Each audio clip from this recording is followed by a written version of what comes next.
So what steps are needed to go from business operator to business owner is a question someone asked. I think it's a very vague question though. It's going to be difficult to answer because there's so many things you could be doing and so many industries you could be in. But I think in general, the mindset from being an operator to an owner is the liability, right? Like when you work for someone, you're counting on them to providing you the sale, the lead. And even if they don't, you're still going to get paid a certain amount. So you have that certainty of what happens between today and tomorrow, versus when you're working for yourself, that certainty goes away. So it's your ability to manage the risk and to manage the amount of, I guess, lack of structure you have when you own something for yourself, because you have no one to tell you what to do, you have no one to show you what to do. And while a lot of operators look at their bosses and everything and say, I could do everything he does, I could run this restaurant better, I could run this print shop better, I could do personal training better, and blah, blah, blah, blah, blah, right? The end of the day is though, there's one thing that nobody pays attention to, like nobody, and nobody really brings up in any conversation. The mental stress from owning a business, the mental stress from taking on entrepreneurship is tremendous. And that's what you're not dealing with. That's why you don't get paid shit and your boss takes all the money, because he has to deal with that shit every day. He has to deal with the lawsuit. He has to deal with the issues. He has to deal with the sexual harassment. He has to deal with anything and everything that happens in his business.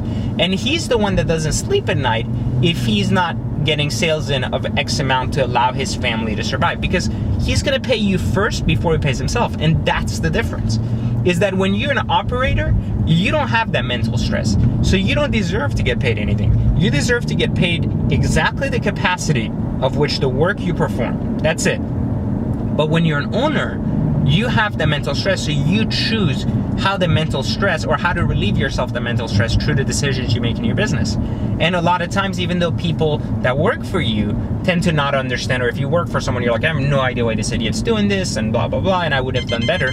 But you're not able to do better because you don't have your own business. And so it's irrelevant what you think of how your boss operates his business. If you can provide constructive feedback, you do that. If you can't do that though, nobody cares.